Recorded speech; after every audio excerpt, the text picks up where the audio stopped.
الرحيم نحمده ونصلي على رسوله الكريم أما بعد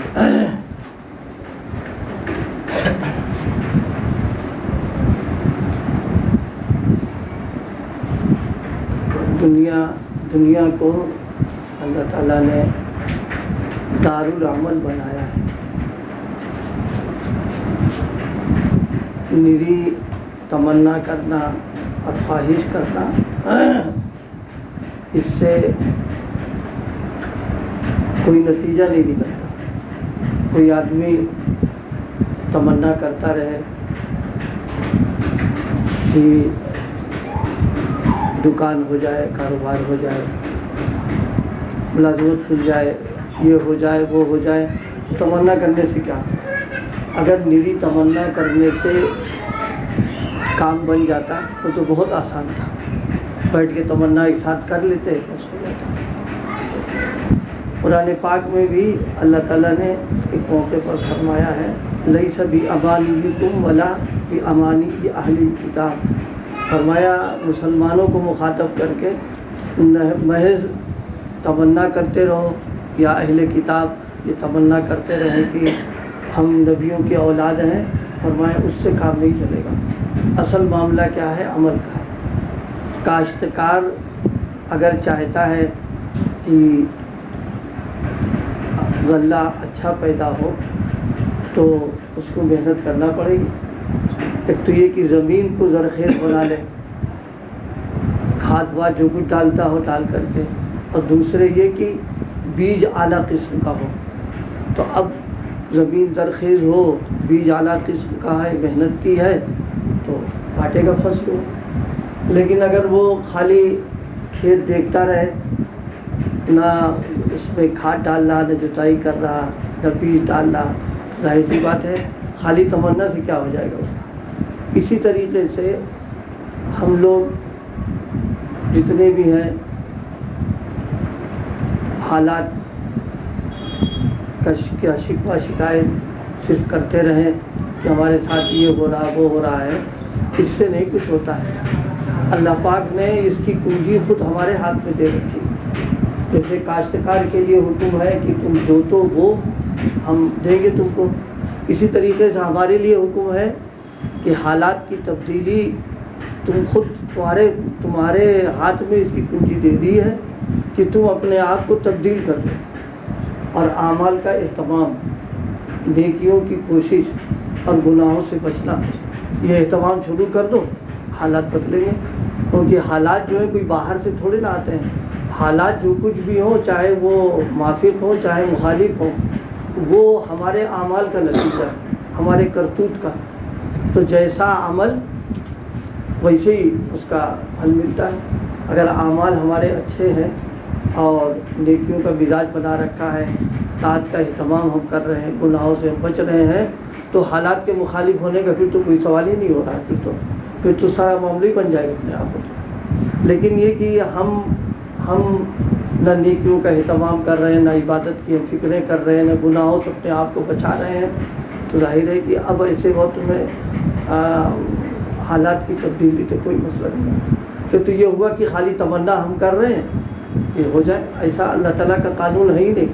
اللہ کا قانون یہی ہے، فرما دیا اہل کتاب کو بھی اور مسلمانوں کو مخاطب کر کے تمناؤں سے کام نہیں چلے گا، کام چلے گا عمل سے. اور عمل کل عرض کیا تھا سنت سے بہتر کوئی عمل ہے ہی نہیں. یہ اعلیٰ قسم کا بیج ہے، اس سے بہتر کوئی بیج ہے ہی نہیں.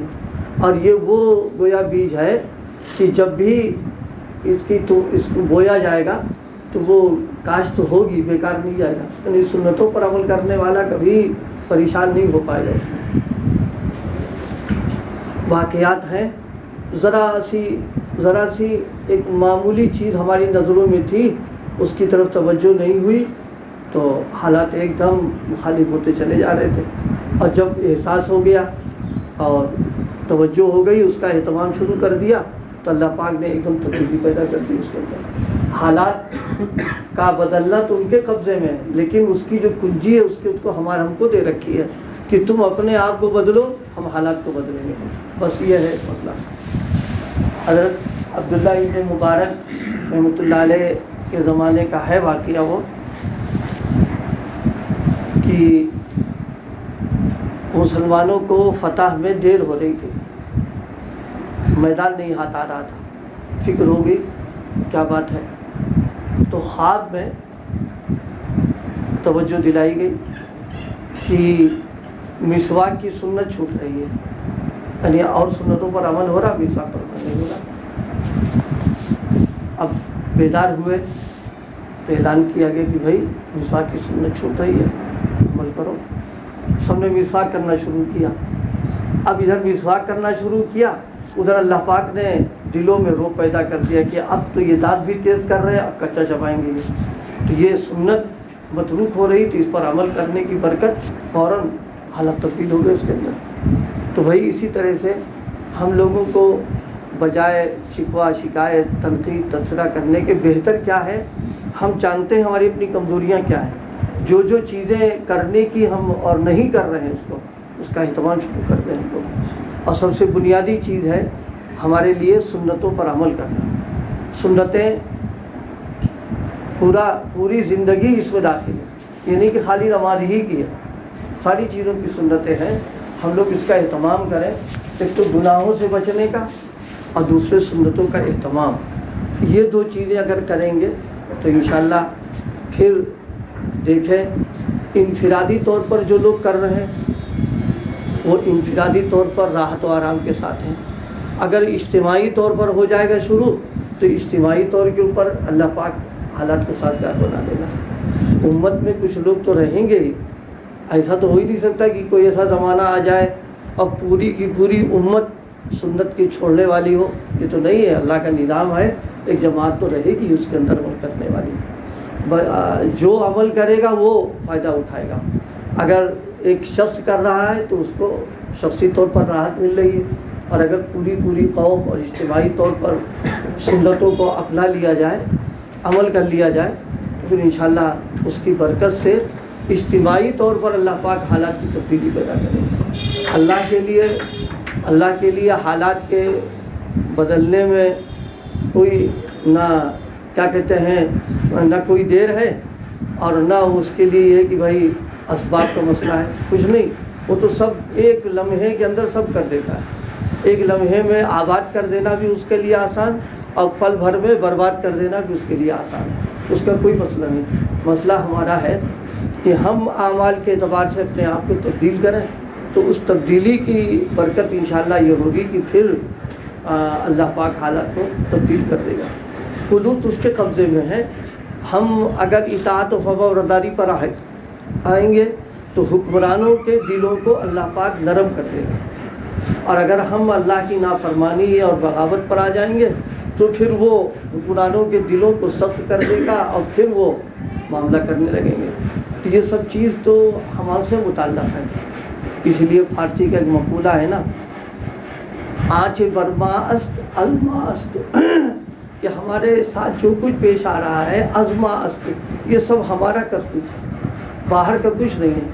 لیکن اب یہ کہ تھوڑا سا سوچنا اور سمجھنے کا انداز بدلنا چاہیے۔